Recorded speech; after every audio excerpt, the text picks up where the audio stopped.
Padişahın sakladığı sır. Ay ışığı, Topkapı Sarayı'nın altın yaldızlı damlarına vuruyordu. İstanbul'un üzerinde derin bir sessizlik vardı. Yalnızca boğazın dalgalarının sesi ve uzaktan gelen bir gemi düdüğü duyuluyordu. Sarayın içinde ise binlerce insan uyurken, bir adam uyanıktı. Padişah 4. Murat, özel dairesinde volta atıyordu. Pencereden dışarı bakıyor, şehrin ışıklarını seyrediyordu. 30 yaşındaydı ama yüzünde 60 yaşındaki bir adamın yorgunluğu vardı. 10 yıldır tahttaydı ve bu 10 yıl, onu içten içe tüketmişti. Hizmetçilerinden biri, sessizce içeri girdi. "Efendimiz, istirahat etmelisiniz. Sabah erkenden divana çıkacaksınız." Murat başını salladı ama yatağa gitmedi. "Uyuyamıyorum, Süleyman Ağa. Kafam çok karışık. Padişahımı ne rahatsız ediyor?" Murat duraksadı. Söylemeli miydi? Bu sırrı kimseyle paylaşmamıştı. Ama belki konuşmak iyi gelirdi. Süleyman Ağa çocukluğundan beri yanındaydı, güvenilir bir insandı. "Bir şey buldum," dedi sonunda. "Birkaç gün önce, babamın özel sandığını karıştırırken. Çok eski bir belge. Belki de yüzyıllardır kimsenin bilmediği bir şey." Süleyman Ağa merakla yaklaştı. "Ne gibi bir belge, efendim?" Murat, masasının çekmecesini açtı ve sararmış, eski bir parşömeni çıkardı. Kağıt o kadar eskiydi ki dokunduğunda parçalanacak gibiydi. Üzerinde eski Osmanlıca yazılar vardı. Bazı yerler solmuş, bazı yerler silinmişti. "Bu," dedi Murat, "Fatih Sultan Mehmet Han'ın el yazısıyla yazılmış bir belge. İçinde, çok tehlikeli bir sır var." Süleyman Ağa'nın gözleri büyüdü. "Fatih Sultan Mehmet mi? Ama o 200 yıl önce yaşadı. Bu nasıl bu kadar iyi korunmuş? Özel bir yöntemle muhafaza edilmiş. Ama önemli olan içindeki bilgi. Eğer bu bilgi dışarı çıkarsa, devlet sarsılabilir. Belki de yıkılabilir. Ne yazıyor orada?" Murat derin bir nefes aldı. İstanbul'un fethinden sonra, Fatih, şehirde bir şey gizlemiş. Çok değerli, çok güçlü bir şey. Ve bu şeyin yeri, sadece padişahların bildiği bir sır olarak aktarılmış. Her padişah, yerine geçen padişaha bu sırrı anlatırmış. Ama bir noktada, bu gelenek kırılmış. Babam bana anlatmadı çünkü o da bilmiyordu. Bilgi kaybolmuş, sadece bu belge kalmış. "Peki ne gizlenmiş orada?" "Bilmiyorum," dedi Murat. "Belgede sadece ipuçları var. Ama şunu söylüyor, bu emanet, doğru ellerde devletin gücü olur. Yanlış ellerde ise, felaketi." Ve sonra ekliyor, "Ancak gerçekten değerli olan, padişah bu sırrı nasıl kullanır? Yani sadece fiziksel bir şey değil, bir sorumluluk, bir imtihan." Süleyman Ağa düşünceliydi. "Efendim, belki bu sadece eski bir efsanedir. Yüzyıllar öncesinin hikayeleri." "Hayır," dedi Murat kesin bir şekilde. "Fatih'in mührü var üzerinde. Gerçek. Ve içimdeki ses, bunu bulmam gerektiğini söylüyor. Ama kime güvenebilirim? Eğer yanlış kişiye söylersem, bu bilgi kötüye kullanılabilir." Ertesi gün, divan toplantısı her zamanki gibi gerçekleşti. Sadrazam, vezirler, defterdarlar, kadılar. Hepsi padişahın huzurunda toplandı. Devletin işleri görüşüldü. Vergi kayıtları incelendi. Eyaletlerden gelen raporlar okundu. Yeniçerilerin maaş talepleri tartışıldı. Ama Murad'ın kafası başka yerdeydi. Sürekli o belgeyi düşünüyordu. Fatih'in sakladığı sır. Acaba neydi? Neredeydi? Ve en önemlisi, neden saklı tutulmuştu? Toplantı bittiğinde, Sadrazam Bayram Paşa'yı yanına çağırdı. "Paşam, sizinle özel görüşmek istiyorum." "Emrinizdeyim, padişahım." Özel odaya geçtiler. Murat, sadrazamı uzun zamandır tanıyordu. Tecrübeli, bilge bir adamdı. Ama güvenilir miydi? Bu soruyu sormak zorundaydı. "Paşam," dedi Murat, "size çok önemli bir konu danışacağım. Ama önce, sadakatin hakkında emin olmam lazım." Bayram Paşa şaşırmıştı. "Padişahım, ben size her zaman sadık oldum. Ömrümü bu devlete adadım. Biliyorum. Ama bu konu o kadar hassas ki. Eğer yanlış eller duyarsa, büyük tehlike olur." Sadrazam, ciddi bir yüz ifadesiyle baktı. "Efendimiz, ne olursa olsun, sırlarınız benimle güvendedir. Söyleyiniz." Murat, belgeyi çıkardı ve sadrazama gösterdi. "Bu, Fatih Sultan Mehmet'in el yazısı. İçinde, İstanbul'un bir yerinde gizlenmiş çok önemli bir emanetten bahsediyor. Ama yer açıkça yazılmamış, sadece ipuçları var." Bayram Paşa, belgeyi dikkatlice inceledi. Gözlüğünü takarak, satır satır okudu. Yüzünde şaşkınlık, merak ve endişe ifadesi belirdi. Bu inanılmaz, dedi sonunda. Eğer doğruysa, devlet tarihinde çok önemli bir keşif olur. Doğru, ama aynı zamanda tehlikeli. Bu yüzden çok gizli tutmalıyız. Kimse bilmemeli. Ve aramaya başlamalıyız. Neyi arayacağız, efendim? Belge çok belirsiz. Murat, belgenin bir bölümünü işaret etti. Bakın, burada diyor ki, Havariyun'un evi, şimdi müminlerin evidir. Altında ise, kayıp hazine. Havariyun, havarileri ifade ediyor. Yani Hristiyanların kutsal mekanı. İstanbul'da Bizans döneminden kalma hangi kiliseler var? Birçok, dedi Bayrampaşa. Ama en önemlisi Ayasofya. O, Havariyun Kilisesi olarak bilinirdi. Ayasofya, tekrarladı Murat. Şimdi cami. Altında ne var? Mahzenler, eski su sarnıçları. Bizans döneminden kalma yapılar. İşte oraya bakmalıyız. Ama dikkatlice, kimse fark etmeden. Gece yarısı, Murat ve küçük bir grup güvenilir adam, Ayasofya'ya gittiler. Caminin bekçisi şaşırdı tabii. Padişahın gece vakti gelmesi olağan değildi. Efendimiz, hoş geldiniz. Ama bu saat. Merak etme, dedi Murat.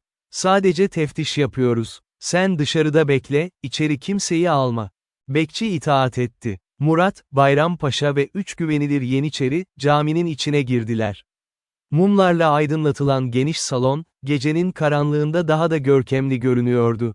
Yüksek kubbeler, muazzam sütunlar, duvarları süsleyen hat levhaları. Mahzenlere inin, emretti Murat. Bir yeniçeri öne geçti ve eski taş merdivenleri gösterdi. Bu merdivenler, caminin altındaki eski yapılara çıkıyor, efendimiz. Aşağıya indiler. Hava nemliydi, tavan alçaktı. Taş duvarlar çürümüş, bazı yerlerden su sızıyordu. Farelerin sesleri yankılanıyordu. Burası çok eski, dedi Bayrampaşa. Bizans döneminden kalma. Belki 1000 yıllık. Ellerindeki fenerlerle, dar koridorlarda ilerlediler. Birçok oda, birçok geçit vardı. Bazıları çökmüştü, bazıları kapalıydı. Neyi arıyoruz, diye sordu yeniçerilerden biri. Bir işaret, bir sembol, dedi Murat. Fatih, bir iz bırakmış olmalı. Saatlerce aradılar. Duvarları incelediler, tabanları kontrol ettiler. Ama hiçbir şey bulamadılar. Ta ki, bir köşede, çok eski bir duvar yazısı görene kadar. Bayrampaşa, feneriyle yaklaştı. Efendim, bakın, burada bir şey var. Duvarda, solmuş Grekçe harfler vardı. Altında ise, Osmanlıca bir kelime, mühür. Bu ne demek, diye sordu Murat. Bayrampaşa düşündü. Mühür, belki bir kapı, veya gizli bir bölüm. Duvarı dikkatlice incelediler. Ve sonra fark ettiler. Taşlardan biri, diğerlerinden farklıydı. Hafif kabarıktı. Şunu itin, emretti Murat. Yeniçeriler, güçlerini birleştirerek taşı ittiler. Yavaş yavaş, taş hareket etti. Ardından, gizli bir kapı açıldı. Karşılarında, dar bir tünel vardı. Karanlık, sessiz ve ürkütücüydü. Allah korusun, dedi Bayrampaşa. Yüzyıllardır kimse girmemiş buraya. Gireceğiz, dedi Murat kararlılıkla. Çünkü cevap burada. Tünele girdiler. Hava boğucuydu, nefes almak zordu. Tavanlar alçaktı, bazı yerlerde eğilmek zorunda kalıyorlardı. Ayaklarının altında su vardı. Belki de yeraltı kaynaklarından sızan nemdi bu. Yaklaşık 100 adım ilerledikten sonra, tünel genişledi ve bir odaya açıldı. Oda, taş duvarlarla çevriliydi. Tavanda, çok eski bir havalandırma deliği vardı. Ve ortada, büyük bir taş sandık duruyordu. Hepsi nefeslerini tuttular. Murat, yavaşça sandığa yaklaştı. Üzerinde, Fatih'in tuğrası kazınmıştı. Altında bir yazı, ancak hak eden açabilir. Bu olmalı, dedi Murat fısıltıyla. Fatih'in sakladığı emanet. Sandığın üzerinde, karmaşık bir kilit vardı. Anahtar yok, şifre yok. Sadece çeşitli semboller ve hareketli parçalar. Bayrampaşa, kilidi inceledi. Bu, çok gelişmiş bir mekanizma. O dönem için olağanüstü. Fatih, gerçekten büyük bir zekaya sahipti.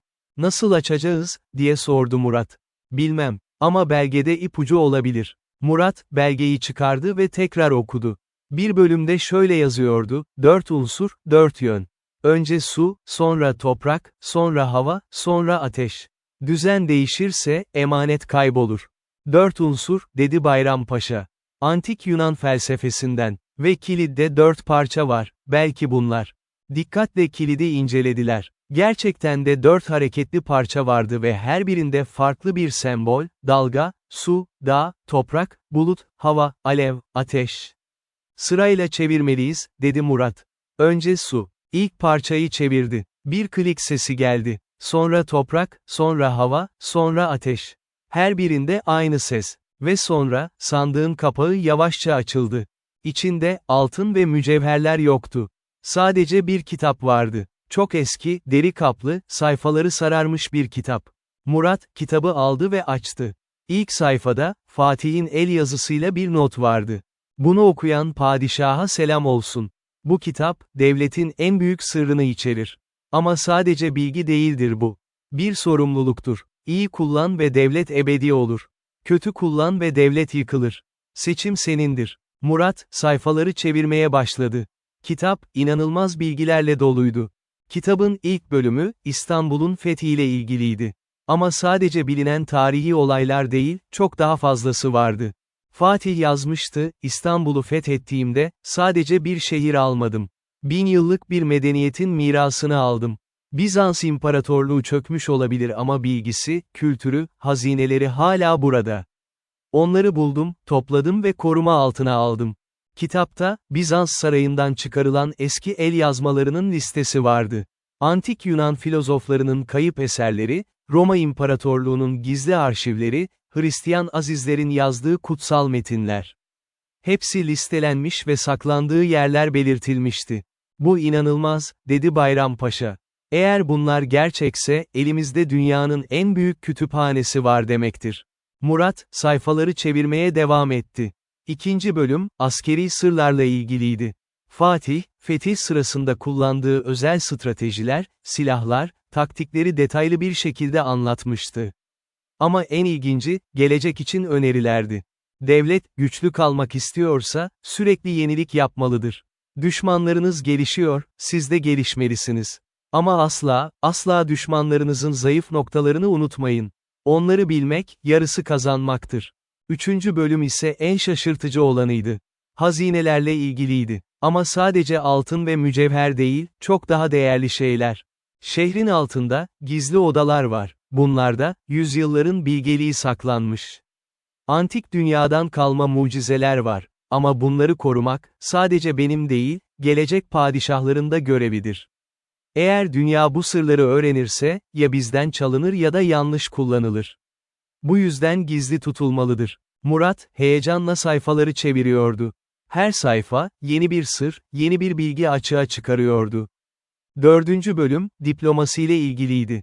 Fatih, Avrupa devletleriyle olan ilişkilerini anlatmış, hangi kralın güvenilir olduğunu, hangisinin ihanet edebileceğini yazmıştı.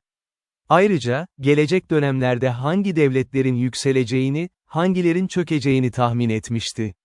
Venedik, zengin ama zayıftır. Zamanla etkisini kaybedecek. Fransa, güçlü ama içten bölünmüş. Bir gün büyük bir devrim yaşayacak. İspanya, denizlerde güçlü ama karada zayıf. Rusya en büyük tehlikedir. Şimdi küçük ama geleceğin dev gücü olacak. Ona karşı her zaman tetikte olunmalı. Bayrampaşa, bu satırları okurken şaşkındı. Fatih, 200 yıl sonrasını görmüş gibi. Bu tahminler ne kadar doğru? Sadece tahmin değil, dedi Murat. O, insanların doğasını, devletlerin dinamiklerini anlamıştı. İşte gerçek liderlik bu. Kitabın son bölümü, en kişisel olanıydı. Fatih, burada kendi düşüncelerini, korkularını, ümitlerini anlatmıştı. Padişah olmak, dünyanın en zor işidir. Herkes seni seviyor gibi görünür ama içlerinde ne düşündüklerini bilemezsin. Güç, insanları değiştirir. Sadık olanlar ihanet edebilir, düşman olanlar dost olabilir. Ben, ömrümü fetihlerle geçirdim. Ama her fetih, bir acı da getirdi. Kaybedilen canlar, yıkılan aileler. Bunları düşündükçe, değdi mi, diye soruyorum kendime. Cevap ise şu, eğer bu fetihler, insanlara huzur, güvenlik ve refah getirdiyse, evet değdi. Ama eğer sadece benim egom için yaptıysam, hayır değmedi. Gelecekteki padişahlar, umarım benden ders alırlar. Güç, sorumlulukla gelir. Taht, bir ayrıcalık değil, bir görevdir. Ve eğer bu görevin ağırlığını taşıyamazsanız, tahttan inmek en doğru karardır. Bu kitabı yazdım çünkü gelecek kuşakların bu bilgilere ihtiyacı olacak. Ama unutmayın, bilgi tek başına yetmez. Hikmet gerekir. Bilgiyi nasıl kullanacağınızı bilmezseniz, daha çok zarar verirsiniz. Allah, devletimizi korusun. Allah, padişahlarımıza hikmet versin. Ve Allah, bu emaneti doğru ellere teslim etsin. Murat, son sayfayı okuduktan sonra, kitabı kapattı. Gözleri doluydu. Ne büyük bir insan, dedi. Fatih, sadece bir komutan değildi. Bir filozof, bir bilge, bir liderdi. Bayrampaşa başını salladı. Evet, efendimiz. Ve şimdi, bu emanet sizin elinizde. Ne yapacaksınız? Murat düşündü. Bilmiyorum. Ama bir şeyi biliyorum, bu sırrı korumak zorundayım. Çünkü Fatih haklı. Yanlış eller bu bilgiyi elde ederse, büyük tehlike olur. Saray geri döndüklerinde, şafak sökmek üzereydi. Murat, kitabı özel odasına kilitledi. Kimse görmemeli, kimse bilmemeliydi. Ama kafasında onlarca soru vardı. Bu kitabı nasıl kullanmalıydı? İçindeki bilgileri uygulamalı mıydı? Yoksa sadece saklamalı mıydı? Günler geçti. Murat, her gece kitabı okuyordu. Her sayfa, yeni bir fikir, yeni bir bakış açısı sunuyordu. Fatih'in stratejileri, diplomasi tavsiyeleri, yönetim prensipleri. Hepsi son derece değerliydi. Bir gün, Bayrampaşa'yı tekrar çağırdı. Paşam, bir karar verdim. Bu kitaptaki bilgileri kullanacağım. Ama dikkatlice, yavaş yavaş.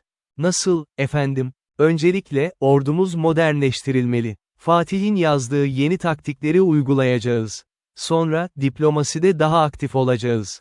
Fatih'in Avrupa devletleri hakkındaki analizlerini kullanacağız.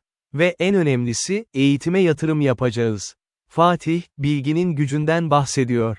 Bizim de bilgili bir nesil yetiştirmemiz gerekiyor. Bayrampaşa memnundu. Mükemmel bir plan, padişahım. Ama dikkatli olmalıyız. Bu değişiklikler, bazı kesimleri rahatsız edebilir. Biliyorum, Yeniçeriler, ulema, bazı vezirler. Hepsi değişime karşı direniş gösterebilirler. Ama eğer Fatih'in önerilerini izlersek, başarılı oluruz. Ve böylece, Murat sessiz bir devrimi başlattı. Dışarıdan bakıldığında, normal reformlar gibiydi. Ama aslında, her adım Fatih'in kitabındaki tavsiyelere dayanıyordu. İlk adım, ordu reformuydu. Murat, Yeniçerilere ek olarak, yeni bir birlik kurdu, Sekban-ı Cedid. Bu birlik, modern silahlarla donatılacak, Avrupa usulü eğitim alacaktı. Yeniçeriler, beklendiği gibi tepki gösterdi. Biz yeterli değil miyiz? Neden yeni asker lazım? Murat, onları yatıştırmaya çalıştı. Siz değerlisiniz. Ama dünya değişiyor. Düşmanlarımız yeni silahlar kullanıyor. Biz de adapte olmalıyız. Ama bazı Yeniçeriler ikna olmadı. Dedikodular yayılmaya başladı. Padişah, bizi ortadan kaldırmak istiyor. Yeni bir ordu kurup, bizi yok edecek.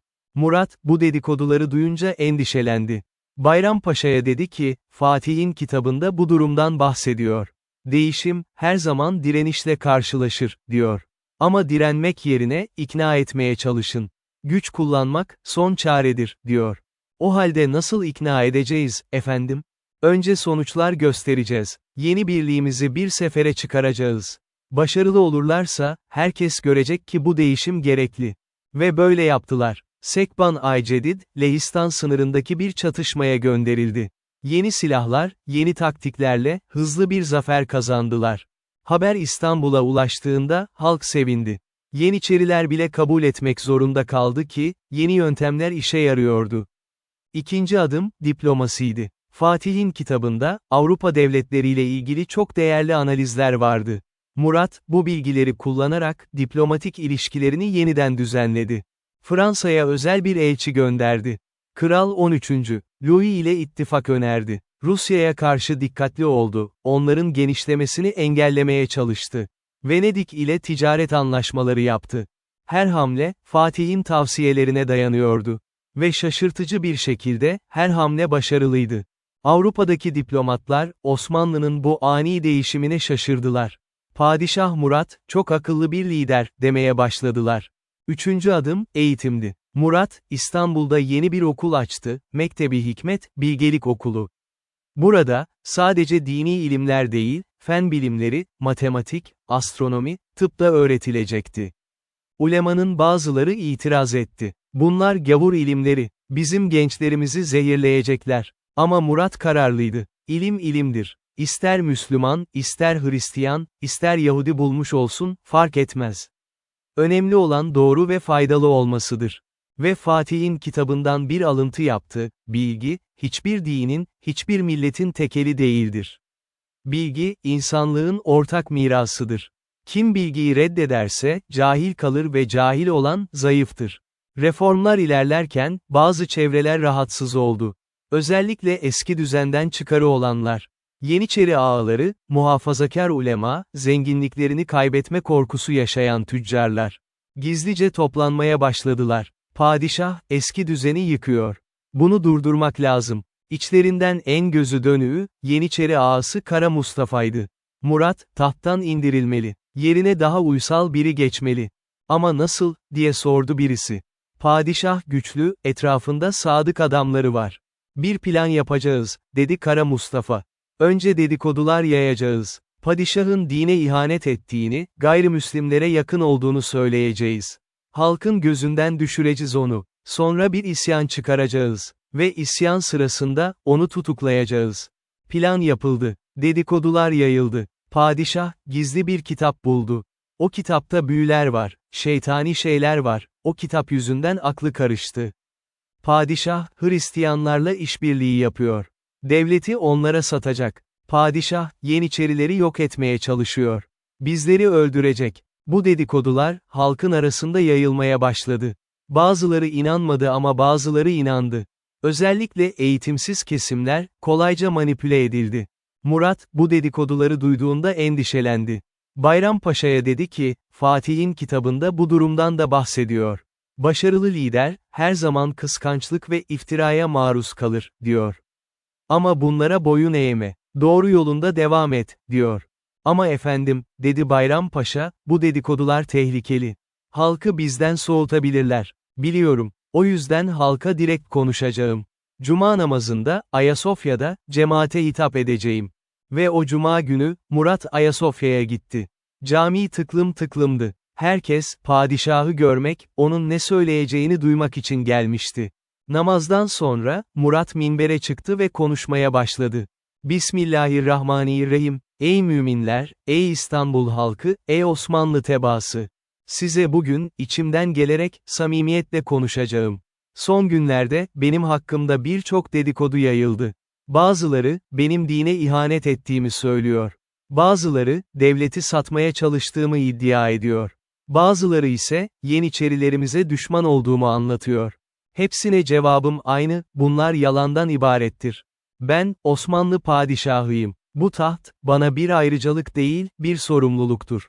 Ve bu sorumluluğu yerine getirmek için, gece gündüz çalışıyorum.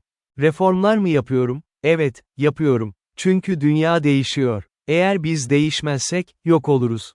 Bu kadar basit. Yeni bir ordu mu kuruyorum? Evet, kuruyorum. Çünkü düşmanlarımız güçleniyor. Onlara karşı daha güçlü olmalıyız. Avrupa ile diplomasi mi yapıyorum? Evet, yapıyorum. Çünkü sürekli savaş, devleti bitirir. Bazen barış, savaştan daha değerlidir. Yeni bir okul mu açıyorum? Evet, açıyorum. Çünkü cahil bir millet, zayıf bir millettir. Bilgili bir nesil yetiştirmeliyiz. Ama bütün bunları yaparken, dinimizi, kimliğimizi asla unutmadım. Ben bir Müslümanım ve bu devlet bir Müslüman devletidir. Ama Müslümanlık, bilgiye, ilerlemeye karşı olmak demek değildir. Fatih Sultan Mehmet Han, rahmetli ecdadımız, İstanbul'u fethettiğinde ne demişti? İlim Çin'de de olsa gidip alınız, hadisini hatırlatmıştı. İşte ben de onun yolundan gidiyorum. Eğer bana itiraz edenler varsa, gelsinler, konuşalım. Kapım herkese açıktır. Ama gizli gizli dedikodu yapmayın, fitne çıkarmayın. Bu devlet, hepimizin devletidir. Onu korumak, hepimizin görevidir. Ve Allah'ın izniyle, bu devleti daha da güçlü yapacağız. Konuşma bittiğinde, cemaatin bir kısmı alkışladı. Bir kısmı sessiz kaldı. Ama herkes, Murad'ın samimiyetini hissetmişti. Kara Mustafa ve adamları ise, arkada öfkeyle birbirlerine bakıyorlardı.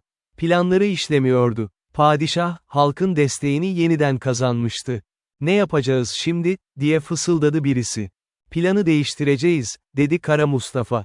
Eğer halka ikna edemiyorsak, doğrudan harekete geçeceğiz. Bir hafta sonra, gece vakti, Kara Mustafa ve Sadık Yeniçerileri harekete geçtiler. Sarayı basmayı planladılar. Padişahı tutuklayıp, yerine başka bir şehzadeyi tahta çıkaracaklardı. Ama Murad'ın casusları, bu planı önceden haber almıştı. Bayram Paşa, gece yarısı padişahı uyandırdı. "Efendim, darbe geliyor. Kaçmalıyız." Murat, hemen ayağa fırladı. "Kaçmak yok. Savunacağız. Ama efendim, onların sayısı çok fazla." "Fark etmez. Fatih'in kitabında ne yazıyordu? Bir lider asla kaçmaz. Eğer ölecekse, ayakta ölür. İşte ben de öyle yapacağım." Sadık Yeniçerilerini, Sekban-ı Cedid askerlerini topladı. Sarayın kapılarını tahkim etti. Kara Mustafa ve adamları geldiğinde, karşılarında hazırlıklı bir savunma buldular. Şaşırdılar. Nasıl öğrendiler? Çatışma başladı. Sarayın avlularında, koridorlarında, şiddetli bir savaş yaşandı. Kılıçlar çarpıştı, tüfekler patladı. Murat, bizzat cephede savaşıyordu. Padişah olsa da, iyi bir savaşçıydı. Kılıcını ustalıkla kullanıyordu. Kara Mustafa, Murat'ı gördüğünde, doğrudan ona saldırdı. "Sen ihanet ettin devlete. Şimdi cezanı çekeceksin. İhanet eden sensin," diye karşılık verdi Murat. "Kendi çıkarların için devleti tehlikeye attın." İki adam, birebir savaştılar. Kara Mustafa güçlüydü ama Murat daha çevikti. Sonunda, Murat bir hamleyle, Kara Mustafa'nın kılıcını düşürdü ve boğazına kılıç dayadı. "Teslim ol," dedi Murat. Kara Mustafa, yenilgiyi kabul etti. Diğer isyancılar da teslim oldu. Darbe bastırılmıştı. Ertesi gün, isyancılar yargılandı. Kara Mustafa, diğer liderler, hepsi suçlarını itiraf etmek zorunda kaldılar. "Neden bunu yaptınız?" diye sordu Murat. "Çünkü değişimi istemedik," dedi Kara Mustafa. "Eski düzen iyiydi. Sen onu bozuyordun. Eski düzen, devleti çöküşe götürüyordu," dedi Murat. "Ben onu kurtarmaya çalıştım. Ama siz kendi çıkarlarınızı devletin önüne koydunuz." Mahkeme, kararını verdi. İsyanın liderleri, idam edilecekti. Ama Murat, bir an durdu. Fatih'in kitabını hatırladı. Bir bölümde şöyle yazıyordu: "Adaletli ol, ama merhametli de ol." Güç, acımasızlık demek değildir. Bazen affetmek, cezalandırmaktan daha güçlü bir harekettir. Murat, mahkemeye döndü. Kara Mustafa idam edilecek çünkü o liderleri. Ama diğerleri, onlara bir şans daha verilsin. Eğer tövbe ederlerse, affedilsinler. Herkes şaşırdı. "Ama efendim, onlar isyan etti." "Biliyorum. Ama onlar manipüle edildiler. Gerçek suçlu, onları kullananlar. O yüzden onlara şans veriyorum." Bu karar, çok ses getirdi. Bazıları alkışladı, "Padişah ne kadar merhametli." Bazıları eleştirdi, "Zayıflık gösterdi." Ama Murat kararlıydı. Ve zamanla, affedilen isyancıların çoğu, gerçekten tövbe etti ve sadık hizmetkarlar oldular.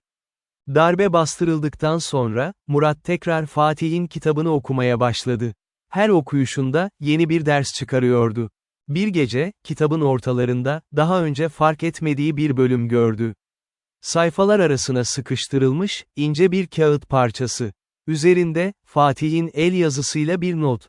"Eğer bu satırları okuyorsan, demek ki ilk sınavı geçtin. Kitabı buldun, onu anladın ve tehlikelerin üstesinden geldin. Tebrik ederim. Ama asıl sınav şimdi başlıyor. Çünkü başarı, insanı değiştirir. Kibir, gurur, gösteriş. Bunlar başarılı liderlerin en büyük düşmanlarıdır. Sen, şimdi güçlüsün. Reformlar yapıyorsun, düşmanları yeniyorsun, halk seni seviyor. Ama dikkat et, bu güç, seni kör edebilir. Bundan sonraki bölümlerde, sana asıl sırları anlatacağım. Liderlik sadece fethetmek değildir. Aynı zamanda inşa etmek, korumak ve en önemlisi, bırakmayı bilmektir." Evet, bırakmayı. Çünkü her lider, bir gün gidecektir. Önemli olan, ardında ne bıraktığıdır. Murat, bu notu okuduktan sonra, derin düşüncelere daldı. Fatih haklıydı. Başarı, onu biraz şımartmıştı. Kendi zekasına, kendi gücüne çok güvenmeye başlamıştı. "Alçak gönüllü olmalıyım," diye düşündü. "Çünkü ben sadece bir insanım. Hatalar yapabilirim. Ve eğer çevremdekilerin tavsiyelerini dinlemezsem, yanlış yola gidebilirim." Ertesi gün, büyük bir toplantı yaptı. Bütün vezirlerini, paşalarını, ulemasını, hatta sıradan halktan temsilcileri çağırdı. "Arkadaşlar," dedi, "ben son aylarda birçok reform yaptım. Ama belki bazı hatalarda bulundum. Belki bazı şeyleri göz ardı ettim. O yüzden sizden rica ediyorum, bana dürüstçe söyleyin. Neleri yanlış yaptım, neleri düzeltmem gerekiyor? Başta herkes sessiz kaldı. Padişaha eleştiri yapmak cesaret isterdi. Ama Murat ısrar etti. Lütfen, samimi olun. Burada kimse cezalandırılmayacak. Ve yavaş yavaş, insanlar konuşmaya başladı. Bazıları, reformların çok hızlı olduğunu söyledi. Halk adapte olmuyor, efendim. Daha yavaş gitmeliyiz. Bazıları, ekonomik sıkıntılardan bahsetti. Yeni ordu pahalı. Hazine zorlanıyor. Belki harcamaları biraz kısmalıyız. Bazıları, sosyal sorunlardan bahsetti. Şehirlerde işsizlik artıyor. Köylüler şehirlere göç ediyor ama iş bulamıyorlar. Murat, hepsini dikkatlice dinledi. Not aldı. Ve sonunda dedi ki, teşekkür ederim hepinize. Görüyorum ki, her şey mükemmel değil. Ama bunları bilmek, çözmenin ilk adımıdır. Şimdi birlikte, bu sorunları çözeceğiz. Murat, aldığı geri bildirimlere dayanarak, reformlarını ayarladı. Bazılarını yavaşlattı, bazılarını hızlandırdı, bazılarını tamamen değiştirdi. Ekonomik sıkıntılara çözüm bulmak için, yeni ticaret anlaşmaları yaptı. Vergi sistemini gözden geçirdi, adaletsizlikleri düzeltti. Köylülere destek programları başlattı. İşsizlik sorununa çözmek için, kamu işleri programı başlattı. Yollar yapıldı, köprüler inşa edildi, binalar restore edildi. Bu sayede binlerce kişiye iş sağlandı. Eğitimde, halkın taleplerini dikkate aldı. Mektebi hikmete ek olarak, daha geleneksel medreselerde güçlendirildi. İkisi birlikte olabilir, dedi. Modern ilimler ve dini ilimler, yan yana öğretilir. Ve en önemlisi, halkla olan bağını güçlendirdi. Düzenli olarak pazarlara, çarşılara gitti. İnsanlarla konuştu, sorunlarını dinledi, çözüm üretti. Bir gün, bir pazarda, yaşlı bir kadın yaklaştı. Padişahım, dedi, seni televizyonda görüyorum ama gerçekte görme nasip oldu. Allah senden razı olsun. Murat gülümsedi. Televizyon yok henüz, nine. Ama dualarına teşekkür ederim. Sen iyi bir padişahsın, devam etti kadın. Babam zamanında, padişahlar saraylarda otururlardı, halkı görmezlerdi. Ama sen farklısın. Sen bizimle konuşuyorsun. Çünkü bu devlet, sizin devletiniz, dedi Murat. Ben sadece bir hizmetkarım. Bu sözler, etraftaki insanları çok etkiledi. Bazıları alkışladı, bazıları dua etti. Ve o gün, Murat anladı. Fatih'in kitabında en önemli ders, işte buydu, alçak gönüllülük, halkla bağ kurmak ve hizmet anlayışı. Yıllar geçti. Murad'ın saltanatı başarılıydı. Osmanlı Devleti güçlenmişti, ekonomi canlanmıştı, halk mutluydu. Ama Murat yaşlanıyordu. 45 yaşına gelmişti ve sağlığı bozulmaya başlamıştı. Doktorlar, fazla yorulmamasını tavsiye ettiler. Bir gece, Fatih'in kitabını son kez okumaya karar verdi. Ve en son sayfada, daha önce hiç fark etmediği bir yazı gördü. Çok soluk, neredeyse görünmez bir yazı. Ancak mumun ışığı altında, belli bir açıyla tuttuğunda okunabiliyordu. Son sır, liderliğin en zor kısmı, bırakmaktır. Tahttan inmek, gücü bırakmak, kontrolü başkasına vermek. Bunlar çok zordur. Çünkü insan, güce alışır. Ama bil ki, zamanı geldiğinde bırakmalısın. Ya yaşlanma nedeniyle, ya hastalık nedeniyle, ya da sadece yerine daha iyisinin gelmesi nedeniyle. Bırakmak, zayıflık değildir. Aksine, büyük bir güç gösterisidir. Çünkü kendin için değil, devlet için karar veriyorsun. Ve bırakırken, emaneti doğru kişiye ver. Bu kitabı, bu sırları, sadece hak eden birine aktar. Yoksa, yanlış eller bu bilgiyi kötüye kullanabilir. Benim zamanımda, oğlum Bayezid'e aktaracaktım. Ama o, hazır değildi. O yüzden bu kitabı sakladım, gelecek için. Sen, eğer bu satırları okuyorsan, kararı vermek zorunda kalacaksın. Emaneti kime vereceksin? Seç dikkatli. Murat, bu satırları okuduktan sonra, kendini çok halsiz hissetti. Biliyordu, zamanı gelmişti. Ertesi sabah, oğlu Şehzade İbrahim'i çağırdı. 18 yaşındaydı İbrahim, genç ve hırslı. Oğlum, dedi Murat, sana bir şey göstereceğim. Ama önce sana bazı sorular soracağım. Buyurun, babacığım. Bir padişahın en önemli görevi nedir?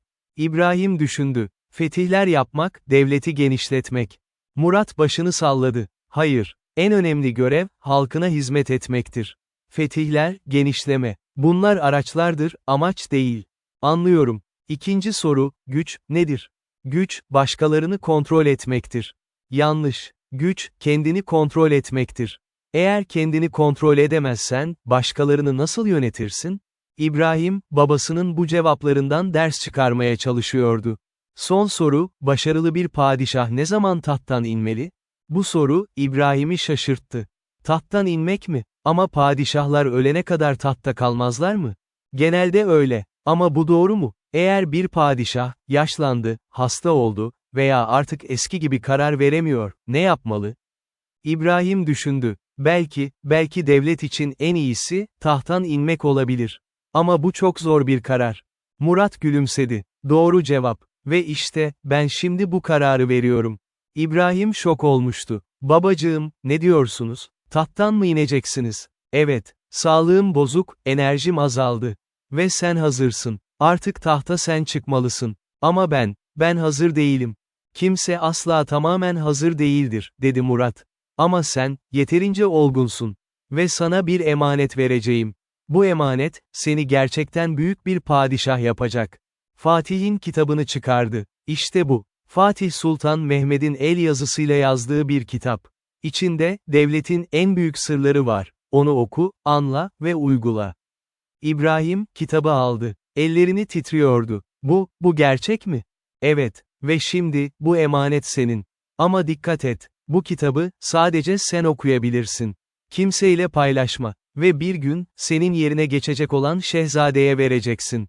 Anlıyorum, babacığım. Bir şey daha. Bu kitap, sadece bir kılavuz. Ama asıl önemli olan, senin kendi karakterin, kendi kararların. Kitap sana yol gösterir ama yürüyen sensin. İbrahim diz çöktü. Söz veriyorum, bu emanete layık olmaya çalışacağım. Birkaç hafta sonra, resmi bir törenle, Murat tahttan indi ve İbrahim, padişah oldu. Murat, sarayın bir köşesinde, sessiz bir hayata çekildi. Ama çekilmeden önce, Bayram Paşa'ya son bir talimat verdi. Paşam, sizden son bir ricam var, İbrahim'e yardım edin. Ona rehberlik edin. Çünkü genç ve tecrübesiz. Sizin bilgeliğinize ihtiyacı var. Emrinizdeyim, efendim, dedi Bayram Paşa gözyaşlarıyla. Ama sizi çok özleyeceğim. Ben de sizi. Ama şimdi, İbrahim'in zamanı. Ona şans verelim. Sultan İbrahim, tahta çıktığında, hemen Fatih'in kitabını okumaya başladı. Her gece, saatlerce okuyordu.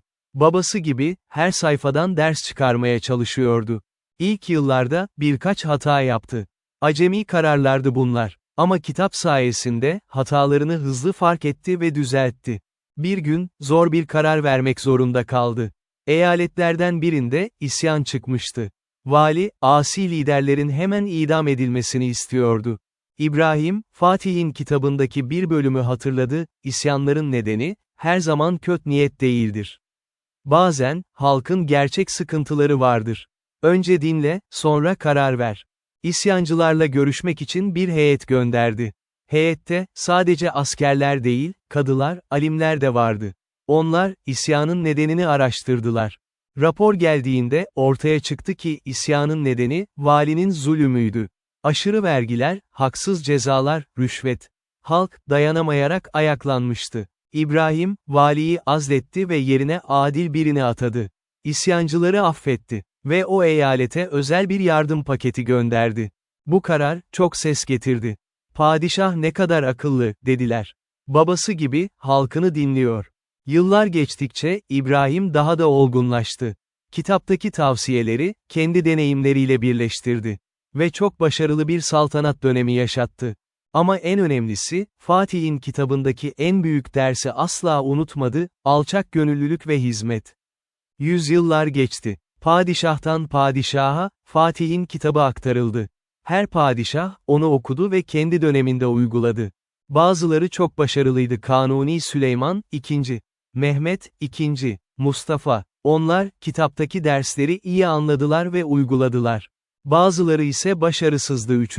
Selim, 4. Mehmet, II. Osman. Onlar ya kitabı okumadılar, ya da anlamadılar, ya da kibir yüzünden tavsiyelerini göz ardı ettiler. Ama her halükarda, kitap korundu. Çünkü her padişah biliyordu ki, bu sadece bir kitap değil, bir emanetti. Yüzyılda, Sultan 3. Ahmed döneminde, kitap bir süre kayboldu. Sarayda büyük bir yangın çıkmıştı ve birçok belge yanmıştı. Herkes, Fatih'in kitabının da yandığını düşündü. Ama yıllar sonra, Sultan 1. Abdülhamid, eski belgeleri karıştırırken, kitabı buldu. Gizli bir yere saklanmıştı, yangından kurtarılmıştı. Allah'a şükür, dedi Abdülhamid.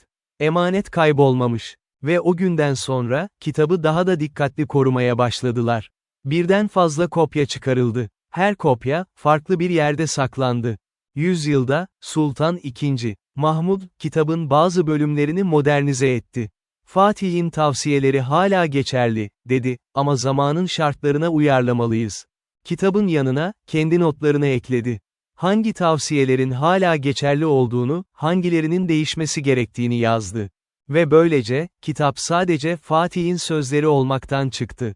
Yüzyılların bilgeliğini içeren, canlı bir belgeye dönüştü. Yüzyıl geldiğinde, Osmanlı İmparatorluğu çöküş dönemindeydi. Birinci Dünya Savaşı kaybedildi, ülke işgal edildi, padişahın gücü azaldı. Son padişah, Vahdettin, kitabı okurken ağladı. Fatih ne büyükmüş, dedi. Eğer onun tavsiyelerini daha önceki padişahlar uygulasaydı, belki bu duruma gelmezdik. Ama artık çok geçti. İmparatorluk yıkılmak üzereydi. 1922'de, saltanat kaldırıldı. Vahdettin, sürgüne gitti. Giderken, Fatih'in kitabını da yanında götürdü. Bu emanet kaybolmamalı, dedi. Ama özel kalem müdürü, akıllıydı. Kitabın bir kopyasını gizlice İstanbul'da bıraktı. Kim bilir, dedi, belki bir gün, bu bilgiler tekrar gerekli olur. Kopya, Topkapı Sarayı'nın arşivinde, eski belgeler arasına karıştırıldı. Kimse onun orada olduğunu bilmiyordu. Yıllar geçti. Türkiye Cumhuriyeti kuruldu. Cumhuriyet, kendi yolunu çizdi. Padişahlar tarih oldu. Ama 1950'lerde, bir tarihçi, saray arşivlerini incelerken, kitabı buldu. İlk başta, sıradan bir tarihi belge sandı. Ama okudukça, bunun olağanüstü bir şey olduğunu anladı. Bu Fatih'in el yazısı, diye bağırdı. Ve içinde, inanılmaz bilgiler var. Kitap, dikkatli bir şekilde incelendi. Akademisyenler, tarihçiler, devlet yetkilileri. Hepsi okudular. Bazıları, bu bir hazine. Açıklamalıyız, herkes görmeli, dedi. Bazıları ise, hayır, bu çok hassas. Gizli kalmalı, dedi. Sonunda, bir uzlaşmaya varıldı. Kitabın bazı bölümleri yayınlanacaktı, ama en hassas sırlar gizli kalacaktı. Yüzyılda, Fatih'in kitabı, hem tarihi bir belge hem de ilham kaynağı oldu. Üniversitelerde, Fatih'in liderlik dersleri adlı dersler verilmeye başlandı. İş dünyasında, Fetih'ten yönetime, Fatih'in stratejileri adlı seminerler düzenlendi. Kitaptan esinlenerek, birçok eser yazıldı. Romanlar, araştırma kitapları, filmler. Ama en önemlisi, kitabın ruhu yaşamaya devam etti. Çünkü Fatih'in anlattığı prensipler, zamansızdı. Bilgiye değer ver. Alçak gönüllü ol. Halkına hizmet et. Adaletli ol. Merhametli ol. Vizyoner düşün. Ama gerçekçi de ol. Ve en önemlisi, bırakmayı bil. Bir genç girişimci, bu prensipleri kullanarak çok başarılı bir şirket kurdu. Fatih'in kitabı, benim kılavuzum oldu, dedi. İş dünyasında da aynı prensipler geçerli. Bir siyasetçi, eğer Fatih'in tavsiyelerini dinleseydik, belki şimdi daha iyi bir ülke olurduk, dedi. Bir öğretmen, ben öğrencilerime Fatih'in liderlik derslerini anlatıyorum. Onlar da çok şey öğreniyorlar, dedi. Ve böylece, 600 yıl önce yazılmış bir kitap, hala insanlara ilham vermeye devam etti. 2050 yılında, İstanbul'da büyük bir müze açıldı, Fatih Sultan Mehmet Müzesi. Müzede, Fatih'in hayatı, fethi ve mirası anlatılıyordu. Müzenin en özel bölümünde, orijinal kitabın bir kopyası sergileniyordu. Orijinal, güvenlik nedeniyle gizli bir yerde saklanıyordu. Ziyaretçiler, kitabın sayfalarını dijital ekranlarda okuyabiliyorlardı. Her sayfa, uzman yorumlarıyla açıklanmıştı. Bir çocuk, babasıyla birlikte müzeyi geziyordu. Baba, bu kitap neden bu kadar önemli? Baba gülümsedi. Çünkü oğlum, bu kitap sadece bir kitap değil. Bu, yüzyılların bilgeliği. Fatih'ten başlayarak, onlarca padişahın deneyimleri, tavsiyeleri burada. Ve bütün bunlar, bize bir şey öğretiyor. Ne öğretiyor? Gerçek liderlik, güç değil, hizmet demektir. Gerçek başarı, kendini değil, başkalarını düşünmektir. Ve gerçek miras, bıraktığın eserlerdir, topladığın servet değil. Çocuk düşündü. Ben de büyüyünce, böyle bir lider olmak istiyorum. O halde, dedi babası, önce iyi bir insan ol. Çünkü iyi bir lider, önce iyi bir insan olmalıdır. Müzenin dışında, Fatih'in heykeli duruyordu. Elinde bir kitap tutuyordu. Ve heykelin altında yazıyordu. İlim ilimdir, nerede olursa oradan alınır. Fatih Sultan Mehmet Han. Ve o gün, yüzlerce insan o heykelin önünde durdu, fotoğraf çekti ve Fatih'in mirasını hatırladı. Yüzyıllar geçse de, padişahlar gitse de, imparatorluklar yıkılsa da, bir şey değişmedi, bilgi, bilgelik ve emanet duygusu. Fatih'in sakladığı sır, aslında fiziksel bir şey değildi. Bir kitaptı evet, ama asıl sır, içindeki bilgilerin değeriydi. Ve bu bilgiler, sadece Osmanlı'ya özgü değildi. Tüm insanlığa aitti. Çünkü liderlik, hizmet, adalet, merhamet. Bunlar evrensel değerlerdi. Bugün, Fatih'in kitabı, dünyaya örnek olarak sunuluyor. BM'de konuşmalar yapılıyor, tarihin liderlik dersleri adlı uluslararası konferanslar düzenleniyor. Ve her konferansta, aynı mesaj veriliyor, geçmiş, bizim öğretmenimizdir. Onlardan ders almazsak, aynı hataları tekrarlarız. Bir gün, uzak bir gelecekte, belki yüzyıllar sonra, insanlar geriye bakacaklar. Fatih'i hatırlayacaklar. Onun bıraktığı emaneti hatırlayacaklar. Ve diyecekler ki, ne büyük bir insandı. Sadece bir komutan değil, bir düşünür, bir vizyoner, bir öğretmen. Onun mirası, sonsuza kadar yaşayacak. İşte padişahın sakladığı sır buydu. Fiziksel bir hazine değil, bilgeliğin, bilginin ve sorumluluk duygusunun ebedi mirası. Ve bu miras, her kuşak tarafından yeniden keşfedilecek, yeniden anlaşılacak ve yeniden yaşatılacak. Son